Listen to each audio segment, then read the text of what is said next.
Good morning, ladies and gentlemen, boys and girls, readers of all persuasions. Welcome or welcome back to Books Uncorked and Caffeinated.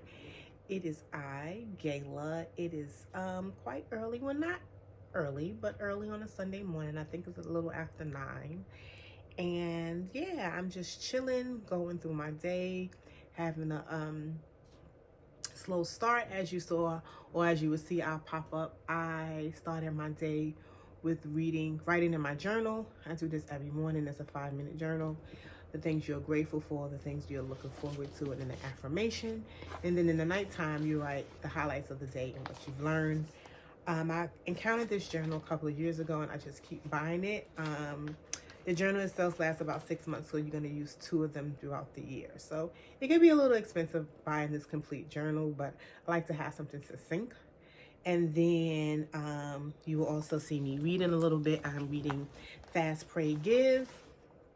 It's a Lenten guide journal for this Lenten season.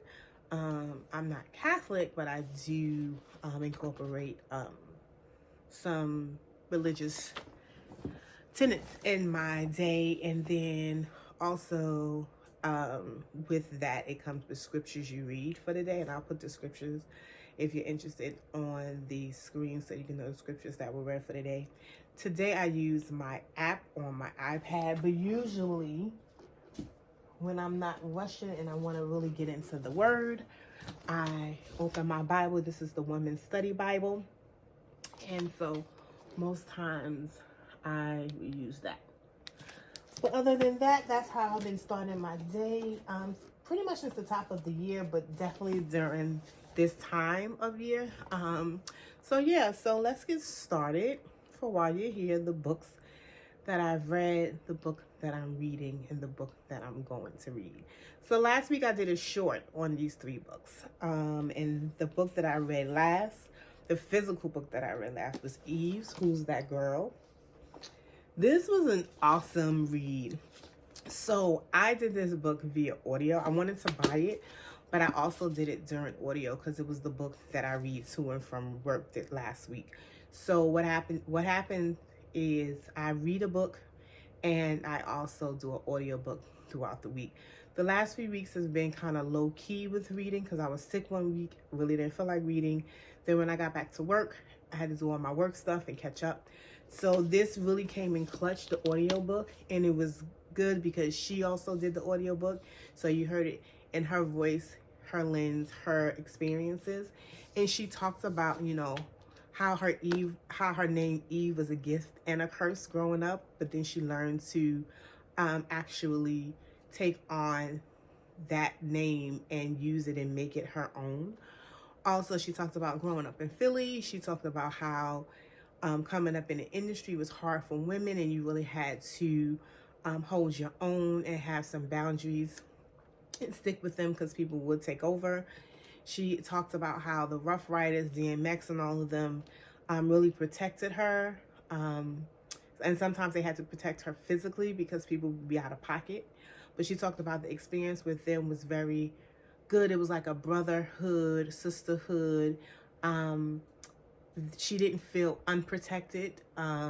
She felt valued in all of those. So those were really her brothers. Sometimes you hear people like that in the industry, they come together because they're label mates. But she's talked about how she really, really bonded with the guys and how they really were an actual family. But she also talked about how that hurt her business-wise because they took care of everything on her first album. And then when it came to her second album and albums that came after that, she really had to learn the business. And that's when she really had to grow up and to learn how to protect herself business-wise. So this was a great, coming of age story, sort of, but in the music industry. She talks about meeting her husband and having to teach him how to navigate being in a Black woman's world, like with her hair and dressing and glam and all of that. And she talked about how in the beginning, she was like, I'm going to get my hair done, right? And for Black women, going to get your hair done, depending on what you're getting done, it can be an all-day event. And he was like, okay, thinking it's going to take her a couple of hours. And he would call her like, where are you? Like, this is a lot of stuff being done. So, and eventually, you know, seeing her without her wigs and her weaves and seeing her true self and her authentic self and how, you know, he still loved her in spite of it all. So it was a really great story to hear. And also it was very reminiscent of the 90s, which was great because I'm a R&B soul kid from the 90s. I was born in the 70s, but really went to high school in the 90s and all of that. So it was really good to hear about those things and think about what was happening during that time. It would have been super cool, sidebar, excuse me, if she had a soundtrack to go to this. That would have been actually pretty cool to have a soundtrack, and it could have just been her music. It didn't matter, but she talked about her music so much you actually like heard it in your head. So it was a really good read. So that was the last physical book I read. The current book I'm reading is Harlem Rhapsody by Victoria Christopher Murray. And this book is about, I always forget her middle name, Jessie Rodman Fawcett. So she was considered like the godmother of the Harlem Renaissance. She really ran and edited The Crisis, which is started by W.E. Du Bois. And he knew her as a student and later brought her on as the literary editor. But she really did way more than being the literary editor. She actually really, for a lot, if you really honest, she was the real editor. I mean, yes, W.E. Du Bois, they worked closely together, but she worked super hard. She got people like Countee Cullen, Langston Hughes. She was in contact with, like, you know, for them to write their stories. And then James, excuse me, Weldon Johnson was also an intricate part during this time. So she got a lot of, I don't want to call them unsung heroes, but a lot of the people that we don't hear much about during the Harlem Renaissance, she got their words on paper. But of course, Langston Hughes was the biggest, I guess, entity that came out of that. But this is really good. This is also a little controversial because apparently she had an affair with W.E.B. Du Bois, and he was married. And I won't go any further if you want to read because I want to spoil it for you.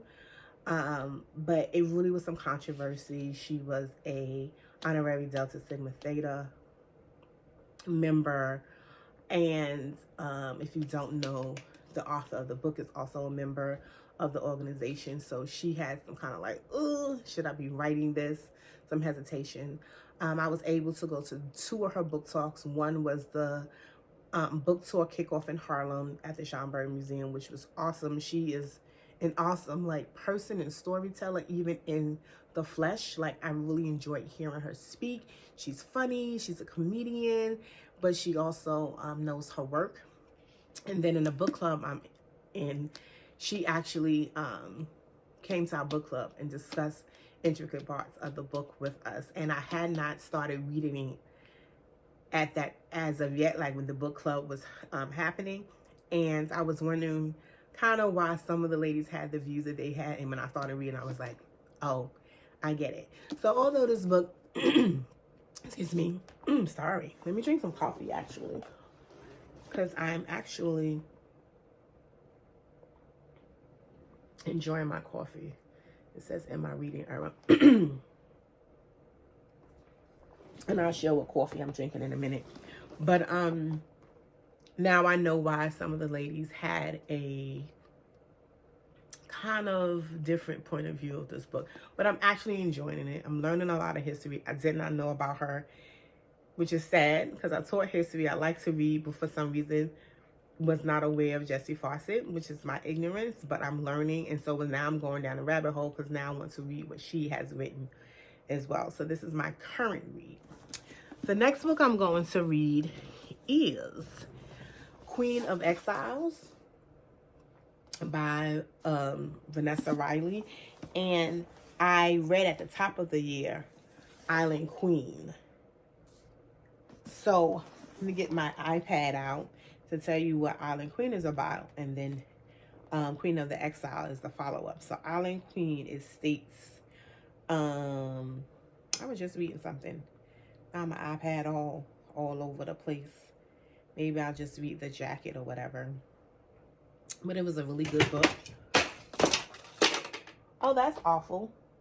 I have the fan on and my picture just dropped. But we're not going to stop. We're going to keep it moving, honey. Because that's what we do on this channel. We just keep it moving. So it says, Vanessa Riley's version of real-life Dorothy Thomas legend will make readers fall in love with this overlooked hidden queen. And this is about a woman from the islands who kind of used the bad things that happened to her in her life as fuel, and she was an entrepreneur. It's a historical fiction. And it talks about how this woman who came from nothing, was a slave, bought the freedom of herself and all of her family members. But what she had to go through to get that, you can only imagine being a woman during that time, getting money legally and using that money to buy your freedom. And she had to do some manipulation to make that happen, because they wasn't just going to give her family members. She had to use men. She had to give them money for them to purchase her family members and things of that nature. So it was very interesting to read Island Queen. It says, a remarkable, sweeping historical novel based on the incredible true life of Dorothy Thomas, a free woman of color who rose from slavery to become one of the wealthiest and most powerful landowners in the colonial West Indies. And so, yeah, I read that. So the follow-up to that is Queen of the Exiles. And this one says, acclaimed historical novelist Vanessa Riley brings to life an extraordinary Black woman erased from history, Haiti's Queen Marie Louise Christopher, wife and then widow of King Henry I of Haiti, who escaped a deadly coup to set her own royal court in Europe during the Regency and Victorian eras. And so that's what I'm going to read after Harlem Rhapsody. I started reading this. I'm not going to lie to you. I only got up to page 16, which is probably still a part of chapter, I want to say at least I got to chapter 2. Yeah, I was in chapter 2, page 16. And I'll be honest, it's a little slow for me starting. So I actually downloaded the Audible part. So next week, my Audible book would be this, so I can finish it. Because I really want to finish it. I really like the storyline. But it was a little, dare I say, boring to me. But I really enjoyed this, and I wanted to see what she does with this woman in the story. So I'm committed to reading it. One, because I'm a completionist, and two, is on my big boy books for the year. So I am going to read it, but I'm going to audiobook it.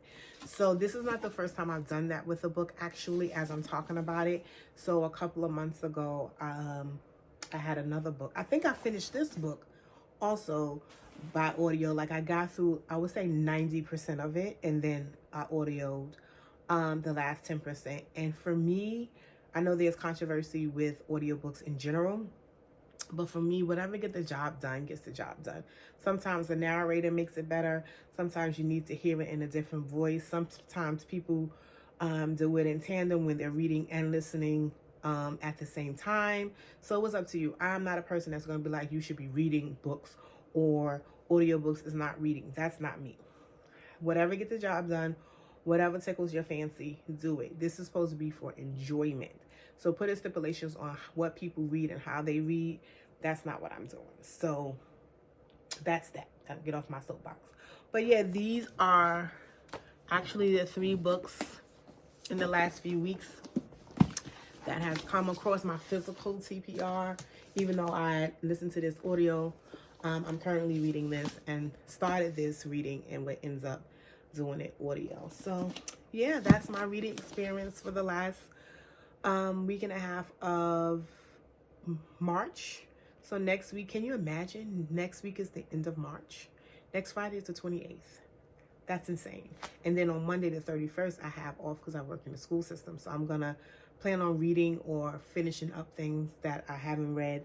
I'm going on a road trip this weekend with my mom, so she's gonna be listening to this. And it's so funny because we did a road trip a couple of years ago and I got her into audiobooks, and we read a book to and from traveling. And I remember one day I didn't put the audiobook when we got in the car, and she was like, what happened to the book? I want to hear what happened. So I know she would be okay with me continuing on, so I can finish that. But yeah, that's my Sunday. I'm going to continue just reading and resting. I really try to use Sundays for reading and resting because, as you know, I have a 9 to 5 and a 5 to 9, so I'm always working. And I'm really getting back into the swing of things since I've been off from work. So I'm going to finish my coffee, which I'm drinking this morning. Cafe Cubano. It's an organic coffee. This bag was like $12 from Costco, so it's 2 pounds. It's insanely good as well. So I'm gonna enjoy my coffee, enjoy my Sunday, do all of the things, like, comment, subscribe, share, and I will see you in the next video. Bye.